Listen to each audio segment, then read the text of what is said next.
Hi, and welcome back to my channel.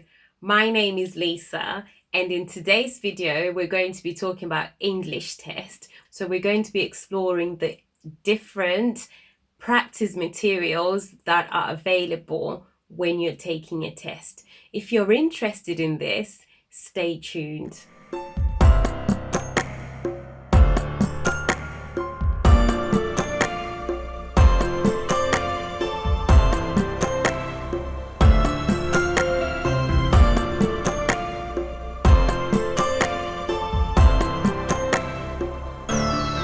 Before we get into the video, I want to encourage you to subscribe to my channel, comment, like, and share. So if you haven't already done an English test, I think you're going to find this video really useful. So let's have a look at my screen and see who needs to have an English test.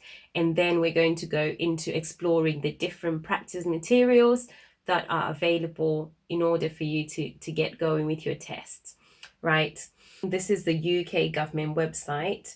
I'm just going to touch on this really quickly. So if you're going to apply for a visa, you need English test. So if you've done an English degree, if you've got a degree that was done in English, you need to go to ECTIS, who are formerly known as NARIC. So this is a body that will assess they assess internationally the level of English that you were taught your degree in. And once they're happy, they'll give you a certificate, and you use that certificate to apply for your visa.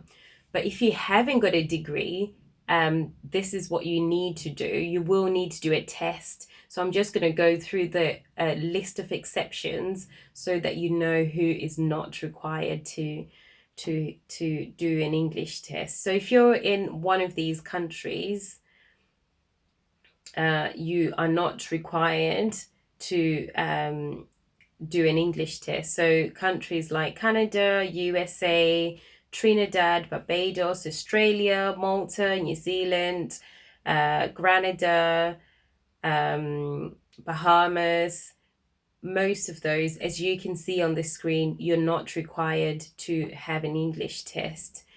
Also, if you're a doctor, dentist, nurse, midwife, or vet, you do not need to prove your knowledge of English if you've already passed an English language assessment that is accepted by the relevant regulated professional body. So again, this message for doctors, dentists, nurse, midwives, or vets. If you've done an English assessment that is approved by one of the regulated bodies, then you do not need to do an English test. So let's have a look at the 4 different tests that you need to do if you're outside the UK. So I've done a video on this already. If you want to know which English test you should be doing, please check that video out. But for the purpose of this video, I'm just going to touch on this really quickly. So the different tests that you can do if you haven't got a degree, if you're not in one of the countries I've stated, if you're not a doctor, a vet, a nurse, or a midwife, I think you do not need to take one if you've done a language assessment that is approved by your professional body. So for those that are not in the category that I've mentioned, the 4 different tests you can take if you're outside the UK are Pearson, PSI Services, IELTS, SELT, and language certificate. So the purpose of this video is for us to explore how you can practice once you've booked your test. So in terms of booking your test, check out the video that I've already done so you can understand how to book the correct test. So if we start with, I'll start with Pearson. So the Pearson one, I was having a look at their preparation site. In terms of preparations, these are the things that are available for you to practice. So 300 practice questions and answers with examples for speaking and for writing. None of these links are clickable.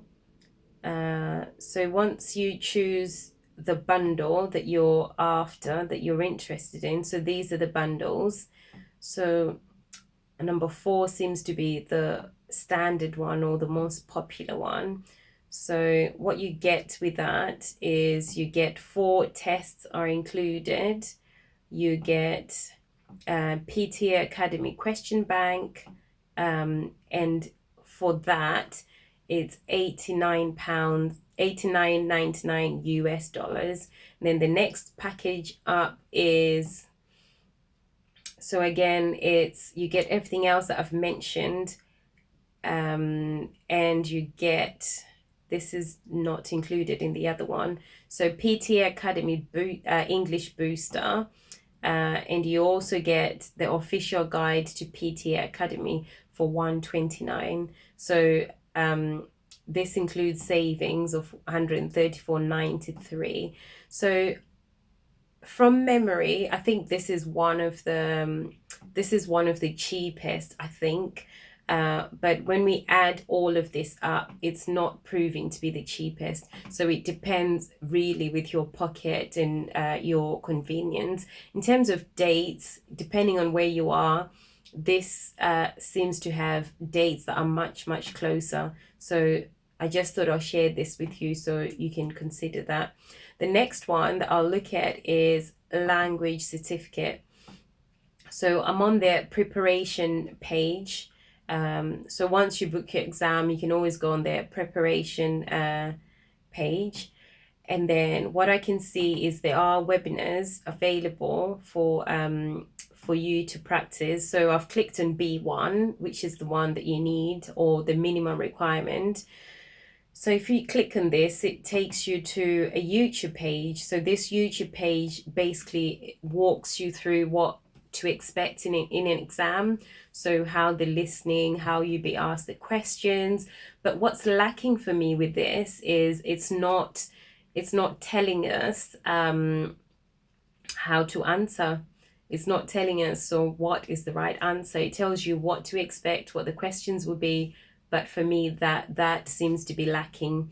So if we go back to their page, they've got some books that they recommend, which is really good. So if it fits your budget, this is something that you could go for. They've got some audio CDs as well, which you can purchase, and some books that they recommend. So depending on where you are, you could get these from Amazon, eBay. It might work out to be cheaper for you. They've got some free materials, which I'm looking at now. They've got practice papers, which you can practice yourself at home. But what I notice about these practice papers for B1 is it's a list of questions again, and I'm not comfortable with that. I prefer to know what, how to answer it. What does good look like? What does bad look like? And this will help me actually when I'm doing the test. So as far as these two are concerned, I'm just going to leave it there. The next one that I want to take a look at is the IELTS exam.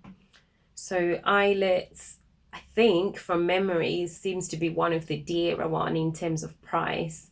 But let's have a look at their practice materials to see what's on offer. So again, I'm on their practice material site. So I found this on their website. So I've got a reading option open. So these are free. Let's have a look at the general one. Because with IELTS, the general one is the one that you take if you're coming to the UK to work, and you take the academic one if you're coming to the UK to study. So if we have a look at this, we can see that there are several sections. What I did before this video, I had a look at the speaking one. So the speaking one provided answers as well, which was really, really good.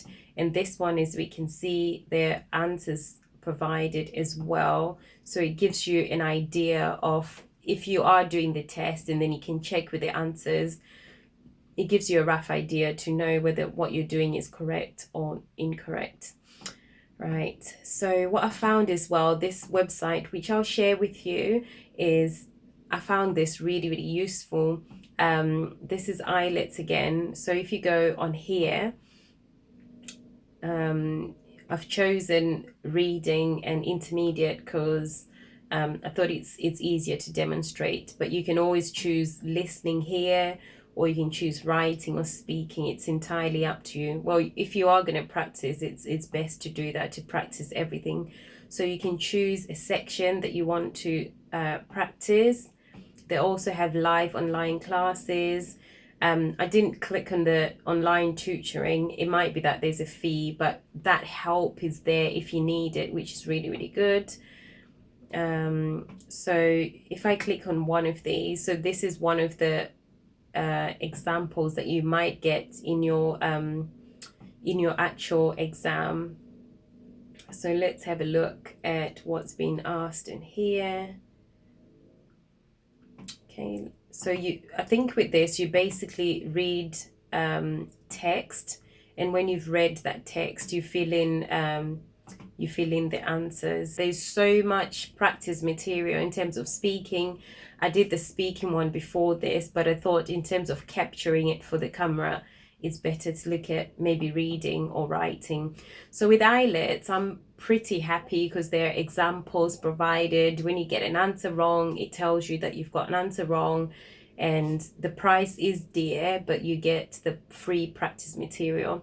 So I'm going to move on to the last one, which is PSI Services. I would say by far this is one of my actual favorite because of the price. The price is not so bad, and they also have practice materials just like we've seen with IELTS.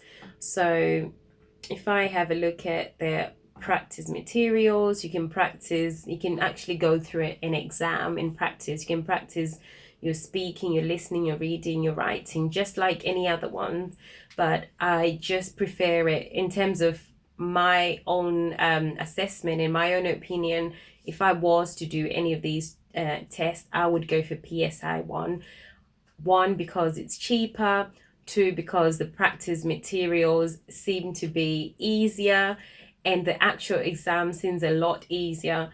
I would definitely recommend this. But however, having said that, I would say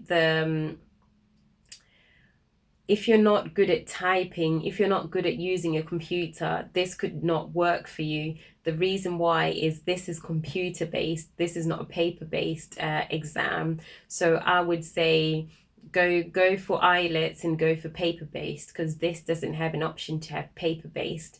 But if you had an option, if you can use your phone, if you can type on your phone, you can type on a laptop. Basically, if you want to go for it, go for it. Get access to a computer and practice. Just practice. When you're comfortable and you feel like you can type your answers, then I would say book your test.